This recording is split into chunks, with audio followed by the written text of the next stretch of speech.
Hi, everyone. Delighted on this brand new episode of Words, Images, and Worlds to be talking with the legendary, may I say, the well-established, the prolific author Stan Berkowitz. May I call you Stan? Is that okay? Please do. Please do.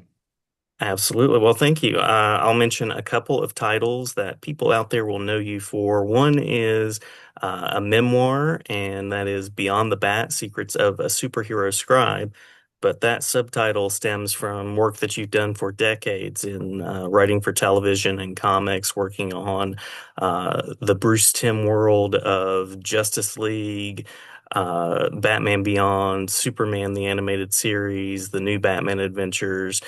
Static Shock is also a part of that lineup. And then you've also written for animated films like Superman, Batman, Public Enemies. You've written in the world of G.I. Joe, Ben 10, just a variety of worlds that people will know you for. So delighted to be talking with you about your career thus far. Very glad to be here. Thank you for having me. Absolutely. How did you get on this path? What connected you with creative writing? With writing in the first place, I started by making movies as a child, like 13, 14-year-old with parents' movie camera. And at that time, I didn't understand that they needed scripts. Usually, your friends come over and you just start making movies. So what would have been considered a script then for me was just a piece of paper with the list of shots on it, a shot list. Also, because of the fact that at that time the equipment that a kid would have did not have synchronized sound. You couldn't have dialogue. This is like making silent movies. So, with there being no dialogue to be written, who needed a script? Um, in film school, I was initially in film production. So again, who needed a script? You just had a list of shots. But it wasn't until the end of undergraduate that I was able to get a camera that had a sound equipment with it, so I could record dialogue. And even then, I used improvised dialogue. I told the actors roughly, here's how the scene goes, and had them, rehearse it so that they knew roughly what they were going to say. And the dialogue sounded a lot more naturalistic. Um, because I was at UCLA, where the financing of the film is not the school's problem, it's the student's problem. I'd run out of money at the end of undergraduate. So when I went to graduate school, I became a writer of scripts, and that's where the creative writing came in. I'd been writing reviews for the Daily Bruin, the school paper, movie reviews, for a long time before that, but no fiction. So Hmm. writing those scripts was the first time that I really had to write fiction. I believe your publication credits start around 1971. Uh, Well, yeah, that was for money. Before that, yeah, the Bruin, which was kind of a volunteer thing, started in 1968. yeah. If you were to travel back to 68 or 71 or somewhere around there, any piece of writing, creative advice that you would give to a younger version of yourself? Yes, and it is going to be a very, very long, but I hope not too dull answer. Um, Okay. at that time, I enjoyed movies for plot, Mhm. like a mystery movie or something, and I still do. I mean, have you seen the new Knives Out movie on Netflix? I Fantastic. mean, that is an example of something that's plot driven because you want to solve the mystery. But even there, there's heavy, heavy emphasis on character, and the character's relation to religious faith. Mhm. So I, I don't know if I would have liked it that much as a 21-year-old, but I did like it, and I was glad that I was given both a puzzle to solve, like a crossword puzzle almost, and also watching characters who seemed real interact with each other and go through a character arc, many of them. Um, so the advice I would give myself if I could time travel would be spend more time concerned with character over plot. I'll mention one other movie, a movie called Babylon, which came out about 3 years ago. Did you see that as well? I did, uh-huh. Yeah. There's one small hilarious scene where the main character, I forgot his name, he's an aspiring studio executive, and he meets with a very dangerous gangster, a loan shark, who instead of trying to intimidate him, says, "Pal, I got a great idea for a movie," and it's one of the worst ideas ever. I don't know if you recall it because it's a very quick scene, but here's the guy's idea for a movie story, which is that there is a child who seems like a genius, but at the end, it turns out that it's not a child at all. It's just simply a little person who's a full, a grown up. Uh-huh. And well, that was the response that the guy in the movie got too when he heard the story. Like, I guess I have to say I like this because he'll kill me if I don't like it. But that's a terrible idea. And believe me, many times have I encountered people with ideas almost that terrible, where they have the end in mind, but there's no story. When I worked on some of the superhero shows, there'd be like somebody would pitch an idea for something as simplistic as Superboy meets a mummy. He fights a mummy, and you go, Mhm. "Yeah, but what's the story?" They when they did mummy movies in the 1930s and 40s, they had a whole backstory there, and it made sense. But here, it was just, well, it'd be cool to watch him fight a mummy, and you go, "No, that's not enough." Right. Um, there's another great story. If I mention the Twilight Zone and a story called To Serve Man, would you know what I'm talking about? Hmm. Okay. Big Twilight Zone fan, yeah. Well, again, that you could argue that that was just as simplistic an idea as fighting a mummy, but they had to set it up and make it a story about people who are willing to have everything handed to them in life and think there is no toll to be paid on that road. So they had a great twist ending, but they developed it so that it's an episode that is still remembered, what, 70 years later, 75 years later? Is that Hmm. about right? I think that's about right, yeah. Yeah. So again, that's one of two things that I would one of two answers that I have for your story. It Character always trumps plot, I Mm. believe. But I didn't realize that at that point. It took a really long time to figure out that, in effect, characters were plot. And in Mm. fact, it's to this day, a lot of the, especially the superhero stuff and kids stuff, it really is just a plot without the characters changing much. I remember when I worked with the late Dwayne McDuffie, he used to say, "Look, we can't just do a story that's a fight. There has to be a reason that the hero wins or loses." And I certainly go along with that. And that reason comes from character. The other thing that I learned, and I would have been happy to tell my 1971-year-old self, is that sometimes I I ended up supervising other writers.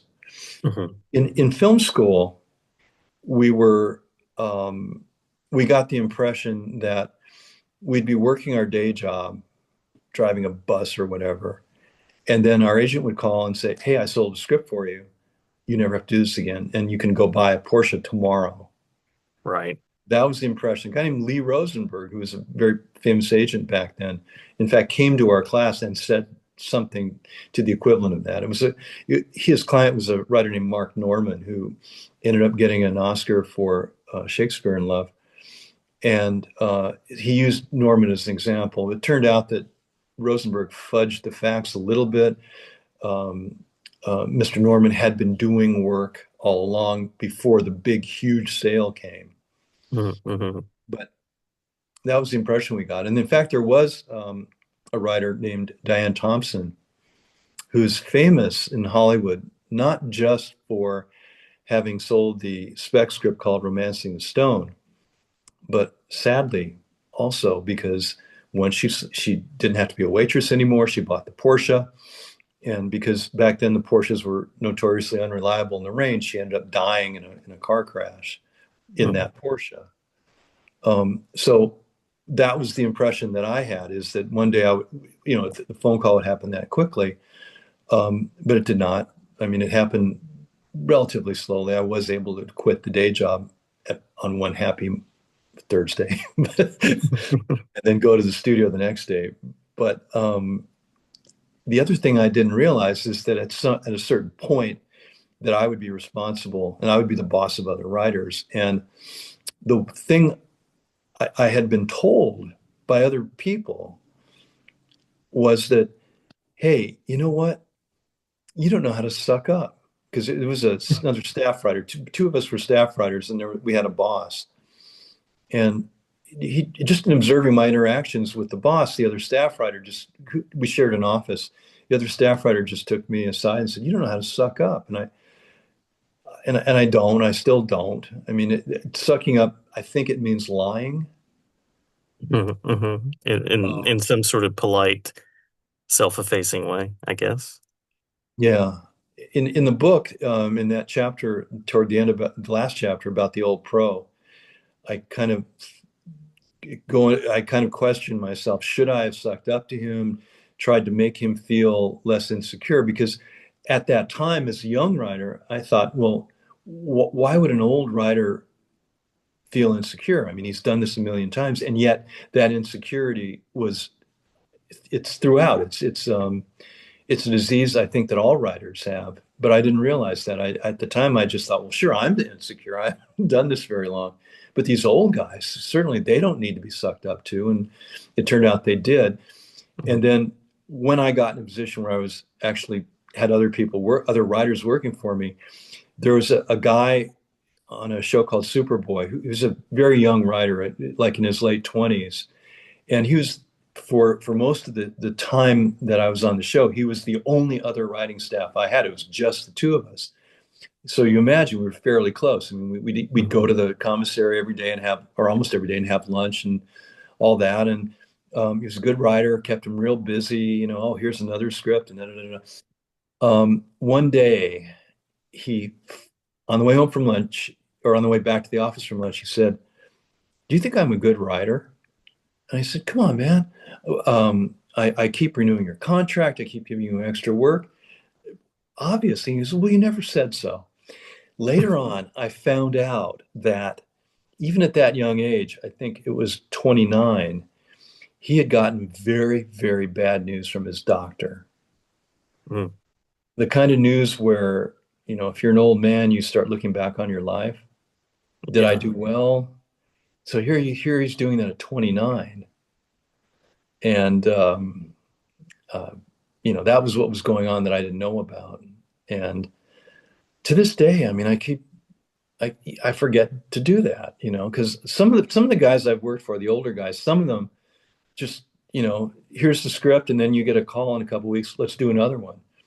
But Mhm. um, it's important when you work with people, I now realize, to tell them, to encourage them, even if you don't think they're doing a very good job, to find something you like about what they're doing, to encourage them to do it better. And that is what I would have told myself in 71 when I was 21.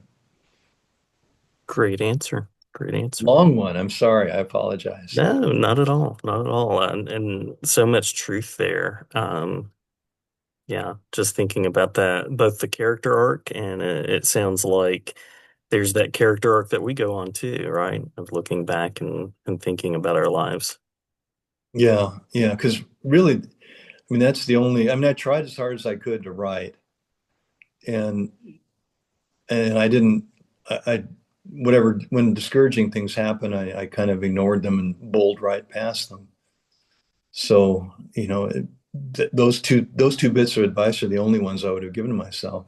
I didn't give up, didn't quit. Um, Yeah.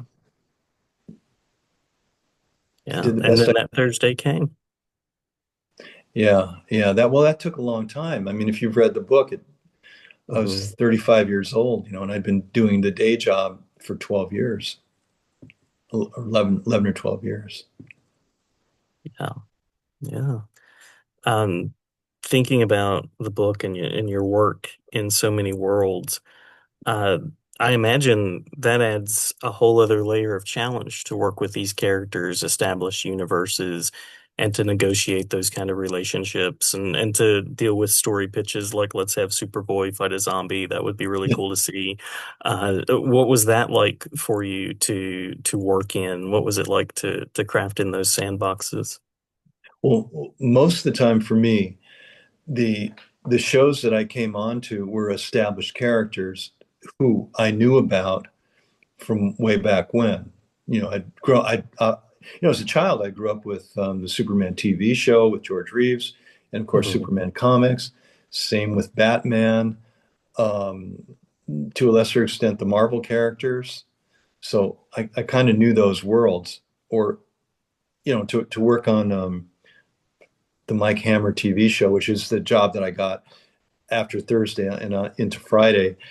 I knew who Mike Hammer was. I'd read some of the books. I'd seen the movies and the old TV Mhm. show. So you know, once you get onto those shows, there are interpersonal relationships to navigate, of course.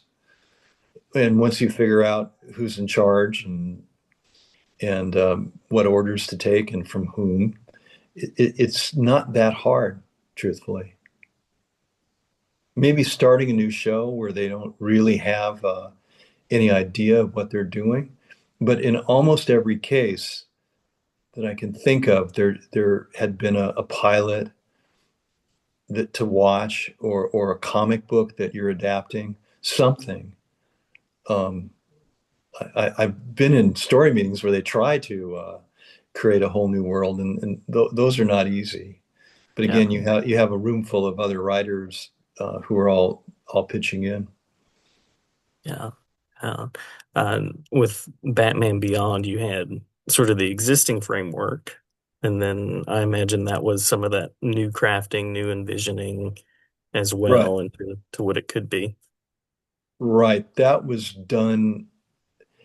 I did write one of the teleplays for the Batman Beyond pilot, but a lot of the work on the Batman Beyond pilot was done by Alan Burnett, Paul Dini, and Bruce Timm, Mhm. and I think Glenn Glenn Murakami, and also I think James Tucker. While I was away, while I was at Warner's, I got an offer to work at Universal for a few months on a different show called Players, a live action show. So for I guess 6 months, I had two offices in town, one at Warner's and one at Universal. Um, but most of the early development stuff on Batman Beyond was while I was away at Universal.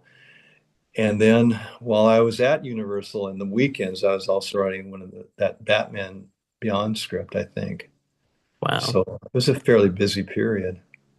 Yeah. Yeah. And then going beyond the bat, which is a great title. What was it like, and what's it been like to reflect on the journey? And I also know that Dan Reba has contributed to the book and added visual elements. Yeah, Uh, he did the cover and he did a mhm. little illustration for each chapter.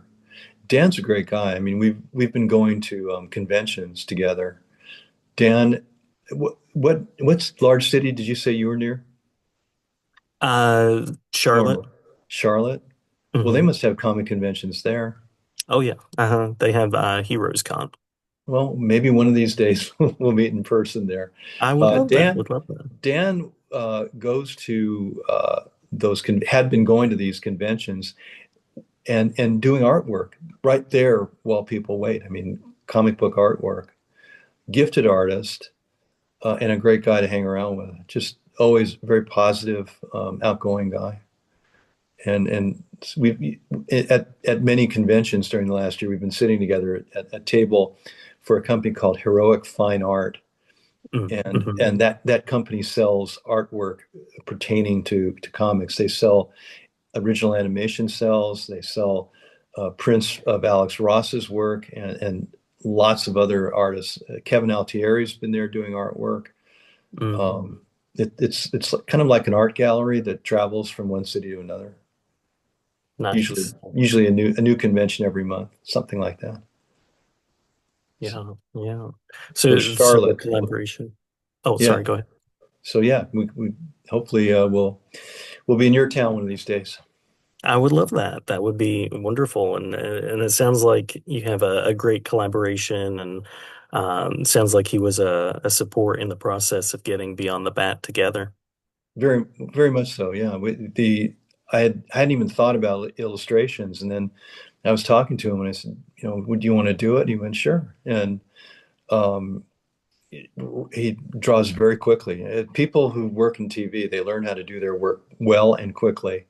So they were done very quickly. And then when we finished, Dan set me up. He introduced me to heroic fine art, Nice. and it's been fun traveling all over the country, meeting fans who've enjoyed the animated stuff, and a lot of them have picked up copies of the book as well. Yeah, yeah. Uh, the book is available on Amazon, and we'll tell Amazon. people. It's available on Amazon in either a print version or a digital version. Yeah, yeah. Well worth the reading journey. And I was going to ask about the challenges, the commonalities from working from prose essays. Love a good collection of essays and love what you've done with the book, to television, to comics as well. Well, the prose essays were things that I'd been doing as far back as college, when I started writing for the Bruin, because they weren't just little film reviews. I'd write occasionally. There'd be a much longer essay talking about trends in movies, comparing movies, that kind of thing, and also writing essays for the film criticism classes I took, and then doing journalism. Again, you're doing essays, but that most of that essay work stopped around around the time I started working on Mike Hammer, when I was like in the mid 1980s. Mm-hmm. So it switched over to scripts. The format for scripts, if you're curious, is that initially you have a premise that is something that I could pitch to you in two or three sentences. Once that premise is approved by the producer of the show, then you sit down and you write an outline based probably on a much longer conversation you've had with the producer. But the outline is prose, just as you suspected. It's a prose outline, Mm-hmm. maybe 12 or 13 double-spaced pages um, for a half-hour episode, and longer for an hour episode of something, and much longer for a feature. So you have that outline, and then once that's approved, or usually changes are made, you do a second draft, a third draft of the outline, then you go to script form. So prose is something that I'd been working in all along. Whenever you do an outline for a show, and the point of the outline is to A, help you write the script, but also B, help the executives see what the script is going to be. So Makes sense. it was not that hard to get back into writing essays. I didn't realize that. I love that the essay form and that prose is still kind of at the heart of the process. It has to be, because a lot of the times the executives are not writers. Mm-hmm. Often the executive will be the person who put up the money. So they would have had experience in a completely different business. So if you write a prose outline, they'll be able to read it and understand it.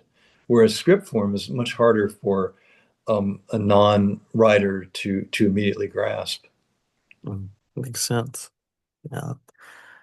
Well, I mentioned Amazon, but other spots where people can find the book and follow your work and find out more. The only other spot would be to come to a convention. Uh, and I'm not sure where we're going to be this time. The last one was in San Francisco at Thanksgiving time. I went with my wife, who is an actress named Tegan Clive, and people were paying her for her autograph as well. Lovely. Hopefully she'll join me when we go to other cities, but at the moment, nothing is scheduled uh, at this moment. And this is, we're talking between Christmas and New Year's of 2025 right now. But Mm, I hope that if people can find me on Facebook. Usually on Facebook, I'll put an indication of where the next convention that we're going to be appearing at will be. wonderful, wonderful. Well, wishing you a wonderful new year. Thank you. Um, Same to you. yeah, that safe travels to conventions and Appreciate it. recommending the book, definitely. Um, anything that we've missed that you want to make sure to include before we close out? Um, People could come by and visit me on Facebook. We're having a, I'm having a conversation with a couple of folks about authoritarianism because Nice. that theme appears in some of the uh, animated stuff and some of the live action superhero stuff I've done, and I'm starting to feel guilty that maybe I shouldn't have even brought the subject up. Oh, no, no, definitely a time to talk about that. And that's another part of the writing process that I appreciate is that we have the ability to speak through science fiction and sometimes more directly about the real issues in the world, even if superheroes are involved in the fiction of it. Sure, but when you write for kids, sometimes it's wise to make sure that you're not writing about a subject that they can take the wrong way. True. Where you do some social criticism, and 99 kids out of 100 see it the way you want them to, and the other one goes, "Yeah, well, what would be so bad about authoritarianism?" Yeah, I mean, Bruce Wayne's parents wouldn't have been killed, and he'd have Hmm. safety. And being a little kid, the idea of freedom is, well, what's freedom? What's the big deal about freedom? Yeah. Yeah. So anyway, I do wonder about that sometimes late at night when I have trouble sleeping. I mean, at least it gets the literacy conversation started, and people can read Failsafe by Chip Zdarsky and see what that really looks like if there's an automated figure that takes freedom away. So the conversation continues, right? And for those 99 kids that got it, Yes, exactly. absolutely. Yes, yes. Well, many thanks, Stan. Always glad to talk Thank with you. you, and looking forward to hopefully meeting you at a convention sometime soon as well. I hope so. I hope so. Thank you for having me on your show. Anytime. Appreciate it. Absolutely. Anytime.